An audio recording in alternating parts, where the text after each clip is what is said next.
예, 앞으로 저희가 베스트 애널리스트들에게 하반기 업종 전략을 한번 물어보도록 하겠습니다. 특히 그 대한민국 애널리스트 대상에서 수상을 한 애널리스트들만 저희가 섭외를 해서 그분들에게 각 부문별 앞으로의 전망과 업종 전략을 들어보도록 할 텐데요. 오늘은 건설 부문 쪽 얘기를 해보도록 하겠습니다. KTB투자증권 라진성 연구원 모셨습니다. 안녕하십니까? 안녕하세요. 네, 안녕하세요. 먼저 축하드립니다. 네, 감사합니다. 예, 대한민국 애널리스트 대상에서 건설 부문 수상하셨죠? 네네. 3년 연속으로. 예. 아유, 자기 자랑을 하기가 좀 그러실 것 같아서 제가 미리 말씀을 드렸습니다. 다시 한번 축하드리고 3년 동안에 이제 건설 부문 쪽에서 어쨌거나 이제 결과로 수치로 입증된 실력을 갖고 계시기 때문에 저도 좀 허심탄회하게 하나하나 좀 물어보도록 하겠습니다. 먼저 정부 정책서부터 시작을 해서 각 기업들 얘기까지 해보도록 할 텐데 전반적인 정부의 지금 부동산 규제 스탠스 좀 변화를 어떻게 가져가고 있는지 분위기부터 한번 살펴주시죠. 일단 뭐 지금 20번? 20번째까지 부동산 규제가 이번 그렇죠. 정부에서 나왔고 예.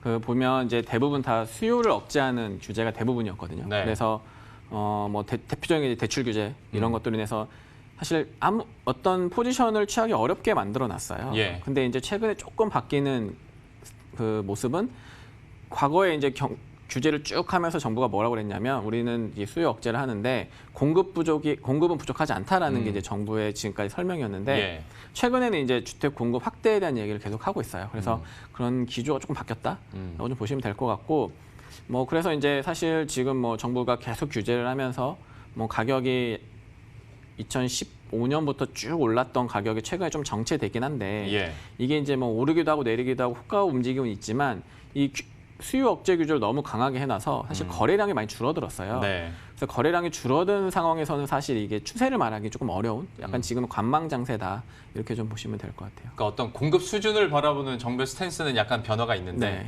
근데 요즘 나오는 어떤 정부 당국자들의 워딩을 보면 여전히 지금 잘 안 잡히는 거 엄중히 보고 있다. 그래서 만약에 추가적인 규제가 필요할 때는 우리가 결단력 있게 하겠다. 뭐 이런 얘기들은 계속 내놓고 있거든요. 네네. 하다 보면 다시 투심이 좀 더 쪼그라들지 않을까라는 걱정도 있는데 어떻게 보십니까? 그러니까 이제 조만간 21번째 규제가 나올 거로 거의 뭐 규정 사실화되고 있는데 일단 내용을 좀 봐야 될 것 같고요. 내용이 이제 어떻게 나오느냐에 따라 조금 바뀔 수 있는 상황이라서 일단 그건 좀 지켜봐야 될 것 같아요. 정부가 어떤 정책을 내놓느냐. 근데 이제 큰 틀에서 보면 사실은 한쪽으로만 계속 몰리는 규제, 그러니까 예를 들어 뭐 수요 위주로만 계속 규제를 한다라고 하면 어쨌든 뭐가 됐든 계속 지금까지도 규제를 우회해서 뭔가 투자를 많이 해왔고 가격도 계속 올라왔잖아요. 이게 이제 뭐 굉장히 강한 규제, 정말 엄청난 규제가 있지 않는 이상은 사실 그런 큰 틀에서 좀 벗어나기 좀 어렵다고 좀 보고 있고요. 근데 이제 만약에 이번 규제가 그런 어떤 뭐 수요를 억제하는 규제와 함께 공급 내지는 거래량을 좀 더 이렇게 원활하게 해줄 수 있는 그런 규제가 좀 밸런스 있게 나와준다라고 하면 조금 다른 얘기는 할 수 있을 것 같아요. 예를 들어서 뭐가 있을까요? 예를 들면 가장 시장에서 좀 원하는 것 중에 하나는 최소한 실수요자 내지 1주택자한테는 대출 규제 좀 완화해줬으면 좋겠다라는 게 일단은 뭐 시장에서 가장 원하고 있는 지금 얘기 제일 많이 나오는 것 중에 맞아. 하나죠. 예.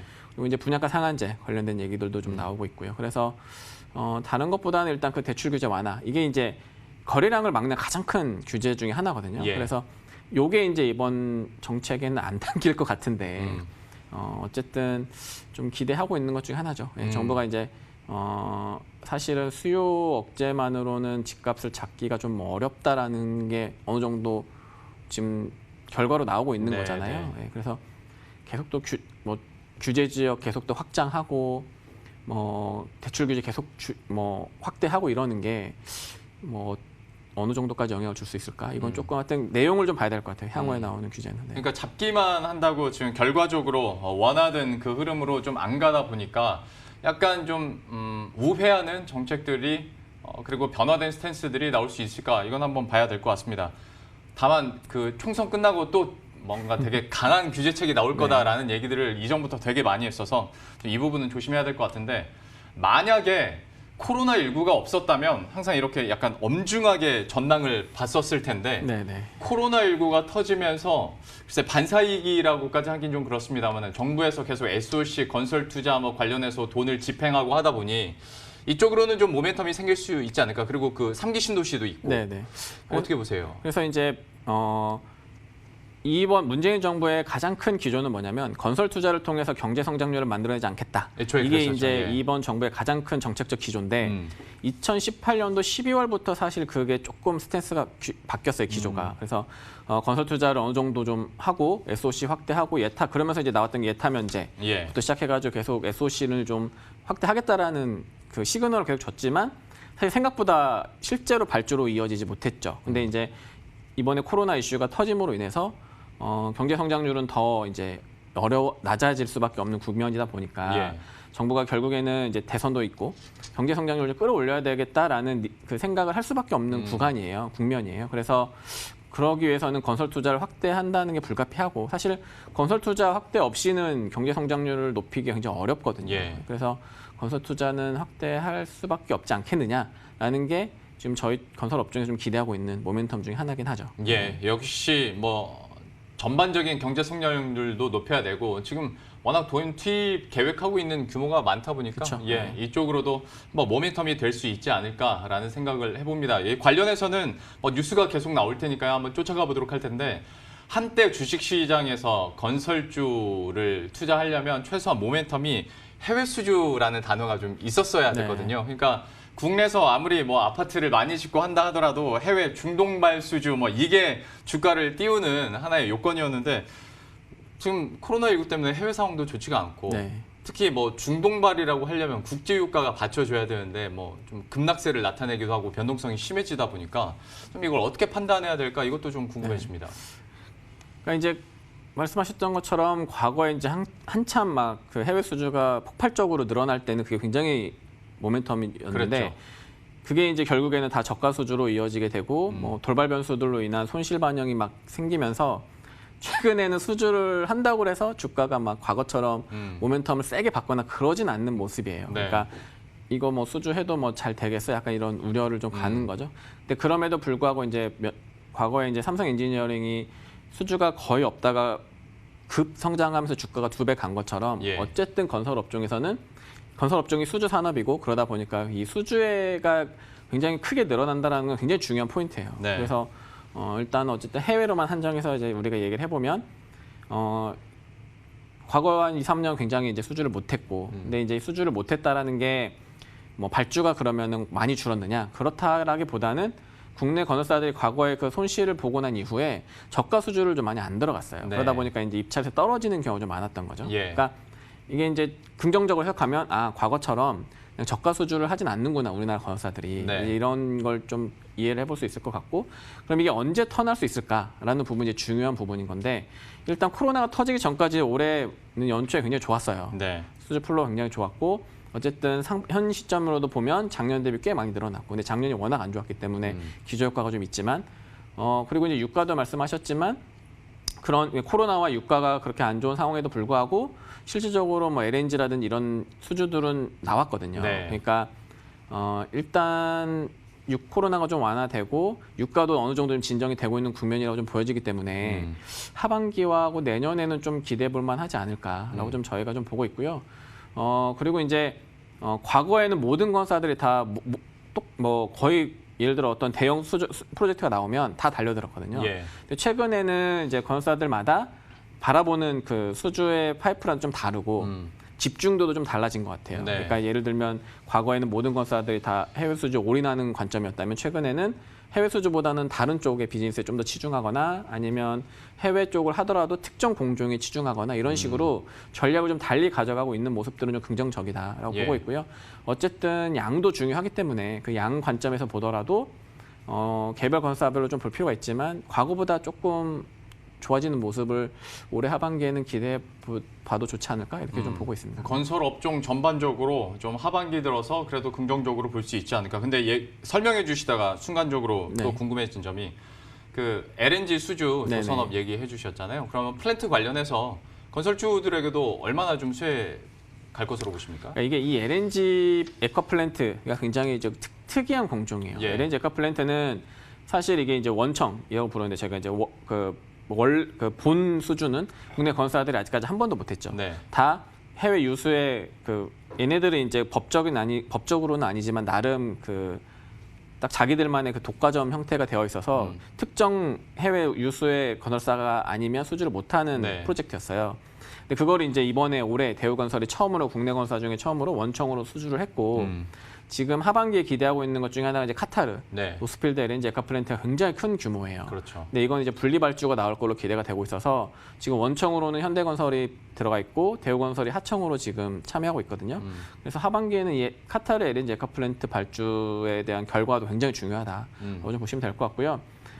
유가가 계속 빠짐에도 불구하고 어쨌든 LNG 수요는 적극 계속 이제 늘어날 거로 좀 보고 있고 예. 이게 이제 내년에도 계속 이어질 거로 보여지거든요. 네. LNG 발주가 다른 나라들에서도. 예. 그래서 이쪽은 좀 긍정적으로 보여져요. 그래서 또 하나 수익성이 그러니까 다른 이제 정유화 플랜트 같은 경우는 거의 모든 건설에 다 달려드니까 네. 뭐 예를 들어 막 5대1, 6대1, 7대1 막 이러거든요. 근데 LNG 에카 플랜트는 아까 말씀드렸던 것처럼 딱 정해진 애들끼리 수주를 하다 보니까 예. 많아야 3대1 아니면 보통 2대1이거든요. 네. 그러니까 일단 수익성 측면에서 조금 더 좋고 그리고 이제 규모가 엄청 커요. 뭐 지금 카타르 같은 경우는 한 130억 불 정도 예상이 되는데 그러다 보니까 발주체 입장에서도 이거 금액을 좀 낮추어서 생산성이 떨어지거나 그 자기네들이 원하는 그 기간에 다 못 짓는 리스크를 지는 것보다는 조금 내가 돈을 더 들이더라도 원하는 그 퀄리티에 예. 비슷하게 나와야 되고 예. 예. 그다음에 딱 정해진 공기에 맞춰지는 게 더 중요한 거죠. 그래서 LNG 에카 플랜트는 수주만 할 수 있다면 지금까지 봤을 때 천재지변만 없다면 굉장히 수익성도 양호한 프로젝트라고 좀 보시면 될 것 같아요. 역시 대한민국 애널리스트 대상 3년 연속 수상자여서 그런지 어떤 걸 여쭤봐도 아침이나 구체적인 내용과 수치들이 술술 나옵니다. 관련해서 워낙 요즘에 조선주와 관련해서 네. 뉴스들이 많이 나왔는데 이게 건설주로 어떻게 또 함께 수혜를 가져갈 수 있을까 궁금해서 한번 여쭤봤고요. 근데 이제 어떤 뭐 건설주든 경기 민감 업종들 전체가 경기 재개 기대감으로 다시 한번 쑥 네. 올랐었던 때가 있었잖아요. 네네. 그런데 요즘 들면 다시 약간 경기 재개에 대한 불안감까지는 아니어도 약간 그때 그만큼의 기대감은 좀 꺾인 느낌이어서요. 네네. 좀 이게 또 다른 종목들 주가에 변수로 작용하지 않을까에 대해서는 어느 정도로 리스크 보십니까? 뭐 이제 경기 재개 기대감이 사실은 건설주에 그렇게 큰 영향을 주고 있지는 않는 걸로 보여져서 네. 오히려 이제 어떤 경기 재개보다는 이제 주택 시장의 흐름이 굉장히 일단 중요하고요. 네. 그다음에 건자재 업종 측면에서 바라봤을 때는 과연 이제 이 코로나 이후로 인해서 사실 뭐 집콕 네. 아니면 뭐 홈 이코노미 이게 굉장히 이제 화두였잖아요. 예. 이런 것들이 정말로 코로나가 끝나도 이어질 수 있느냐 이런 구조적인 변화 이런 것들이 조금 더 건설 업종에서는 중요하다라고 보는 게 좀 더 맞는 것 같아요. 예. 네. 그러면 전혀 다른 얘기긴 한데 인테리어 관련해서 건자재 네. 있지 않습니까? 이쪽은 그래도 앞으로 꾸준하게 먹거리가 좀 있다고 보시는 겁니까? 이게 이제 굉장히 중요한 기점이에요, 지금이. 그러니까 지금 사실은 뭐 한샘이라든지 예. 뭐 LG화학시스라든지 현대 리바티 이런 종목들이 주가도 많이 올랐고 실제로 1분기 실적도 잘 나왔죠. 네. 근데 이제 시장에서 기대하고 있는 건 뭐냐면 이게 이제 인테리어와 리모델링의 가장 중요한 포인트 중에 하나인데 내가 이사를 가지 않고도 이 매매가 일어나지 않고도 리모델링이 일어날 거냐가 굉장히 중요한 포인트거든요. 예. 그러니까 지금까지는 매매가 일어나지 않으면 사실 리모델링 수요는 거의 없다라는 게 이제 지금까지의 흐름이었고, 네.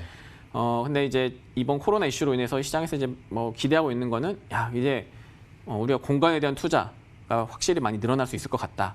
그래서 리모델링이 이사 가지 않더라도 그냥 내가 집에 살면서 다시 또 리모델링 하겠다 이런 거에 대한 기대가 많이 갖고 있거든요. 예.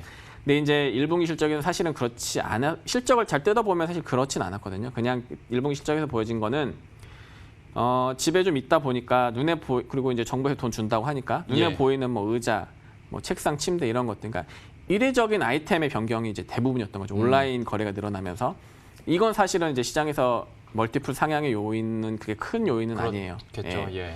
근데 이제 회사들은 무슨 얘기를 하냐면 과거에는 매매 거래량, 그 다음에 입주 물량 이런 거와 회사의 업황이 거의 베타가 1이었다. 그러니까 네. 동행했다라고 과거에는. 근데 네. 최근에는 그게 한 0.5에서 0.8까지 떨어졌다. 그러니까 실제로 공간에 대한 투자에 대한 개념이 좀 많이 과거와는 달라졌다라는 게 이제 회사의 얘기고요. 예. 그게 이제 2분기 실적에서 어느 정도 좀 설명이 되고 그리고 이제 좀 좀 저희가 기대하는 것 중에 하나는 아까 잠깐 말씀드렸지만 정부가 주택 공급 확대로 스탠스를 바꿨다고 말씀드렸잖아요. 예.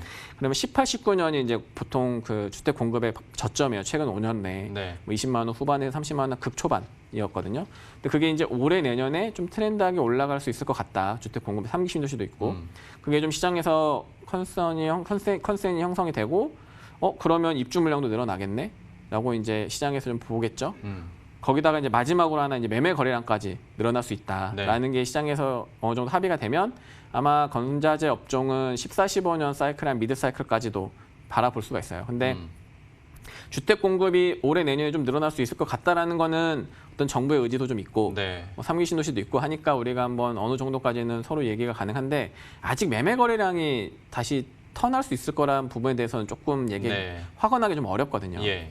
요거에 대한 시그널 중에 하나는 아까 이제 저희가 잠깐 얘기했던 대출 규제 완화가 네. 이제 매우 중요한 키가 될 거예요. 그래서 네. 이게 만약에 되면 건설 업종, 건자재, 시멘트 업종은 굉장히 추세적으로 한번 좀 붐업 할 수 있지 않을까라고 좀 기대하고 있고요. 다 이게 그러니까 꼬리에 꼬리를 물고 그쵸. 있는 거라 정부 정책이 결국 어떻게 출발을 다시 하느냐에 따라서 좀 많이 달라질 것 같습니다.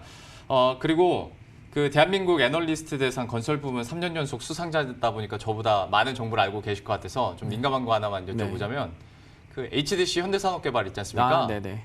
속내가 뭡니까? 아시아나항공 인수하는 겁니까? 어떻습니까? 지금 분위기가. 정말 저도 잘 모르겠고요. 그냥 50대 50인 것 같고 이거는 이제 결국에는 HDC 현산의 회장님의 결단에 따라서 달라지는 건데 네.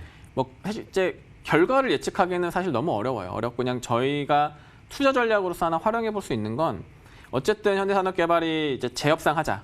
모든 계약 조건에서 재협상하자라고 이제 들고 나왔기 때문에 만약에 산업은행이 그거를 받아들여줘서 협상을 하게 되면 원래 기존의 계약보다는 더 좋은 조건으로 계약을 하는 거죠. 네. 그러니까 일단 하방은 좀 어느 정도 막혀 있다라고 보여져요. 왜냐하면 이미 인수한다라고 발표하고 나서부터 주가가 굉장히 많이 빠졌기 때문에 인수하는 거에 대한 리스크는 어느 정도 주가에 좀 녹여져 있고 계약이 더 좋아지는 계약 조건을 갖고 있기 때문에 크게 빠질 요인이 많진 않아요. 근데 반면에 산은하고 협상이 잘 안 돼서 인수 못하겠다라고 하는 순간 업사이드는 굉장히 많아지는 거죠. 그래서 그냥 그런 형태로 전략적인 플레이 정도는 한번 해볼 수 있지 않을까라고 보여집니다. 그 설명만 들으면 지금 현산 입장에서는 그렇게 앞으로 어떤 결정이 나와도 크게 손해볼 건 없는 느낌이네요. 그런 것 같아요. 그러니까 기존보다는. 그러니까 물론 인수를 한다라고 하면 사실 약간 이제 퀘스천 마크인데 이게 잘 될지 안 될지. 근데 과거보다는 어쨌든 무조건 좋아지는 거죠. HDC 현대산업개발에 대해서도 잠깐 얘기를 해봤는데 또 새로운 시각들을 들어볼 수가 있었고 시간이 금방 한 20분이 흘러서요. 짧게 하나씩만. 리츠. 지금으로서도 매력적으로 보십니까? 지금이 엄청 매력적이죠. 그러니까 사실 작년에 너무 붐 됐었고 사실 리츠라는 거는 예측 가능한 현금 흐름을 기반으로 해서 안정적인 배당 수익률을 가져가는 상품인 건데 작년에 너무 이제 좀 붐업 됐었고요. 지금 오히려 이제 해외 리츠들이 특히 리테일 리츠들이 배당을 중지하거나 굉장히 큰 폭으로 삭감하면서 국내 리츠도 좀 영향을 받았는데 국내 리테일 리츠들은 사실 구조적으로 배당 컷이 나올 수 없게 설계가 되어 있어요. 그래서 지금 이렇게 시장의 과도한 우려로 주가 빠져 있을 때가 굉장히 좋은 매매 타이밍이다라고 좀 판단하고 있고요.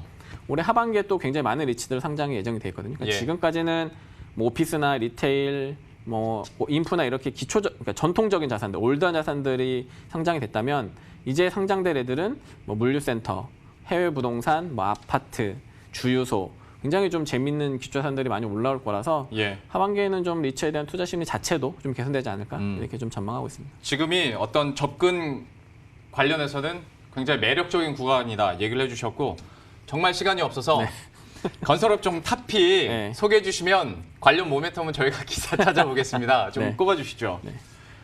뭐 얼마나 어느 정도 얘기할 수 있나요? 딱 한 1분? 1분? 드릴 수 있습니다. 아까 이제 이 얘기를 꼭 드려야 되는데 아까 이제 그 말씀드렸던 것처럼 정부가 이제 건설 투자 확대해야 된다라고 하는데 선택지가 몇 개 없어요. 그러니까 이명박 정부처럼 4대강 대규모 토목사업 못하고 박근혜 정부처럼 대규모 주택 부양 못하거든요. 그럼 할 수 있는 게 남북 경협, 주택 공급 확대, 그다음에 전통적인 SOC, 뭐 철도라든지 GTX 같은 거, 그다음에 또 하나 제가 보는 것 중에 하나 공항 개발 사업이 무조건 일어날 거예요. 그리고 마지막에 그린 리모델링이거든요.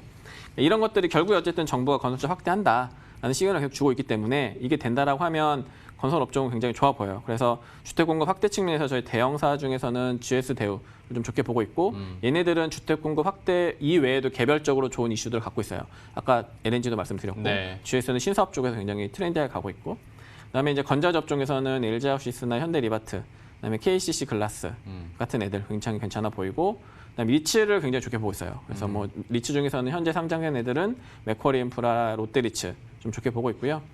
이제 그 이지스 밸류 플러스 리츠가 이제 곧 청약 들어가는데 네. 이것도 꼭 청약하시라고 말씀드리고 있습니다. 예, 마지막 꿀팁까지 얘기를 해주셨어요. 건설업종 내 탑픽 종목들 건설주부터 건자재까지 그리고 리츠까지도 함께 얘기를 들어봤습니다. KTB 투자증권 라진성 연구원과 오늘 함께 건설 부분 업종 전략 전망 함께 들어봤습니다. 고맙습니다. 네, 감사합니다. 예, 그럼 저희도 여기서 인사드리도록 하겠습니다. 식사 맛있게 하시고요. 저희들은 내일 이 시간에 또 새로운 소식들과 전략 들고 다시 찾아뵙도록 하겠습니다. 시청해주신 여러분 고맙습니다.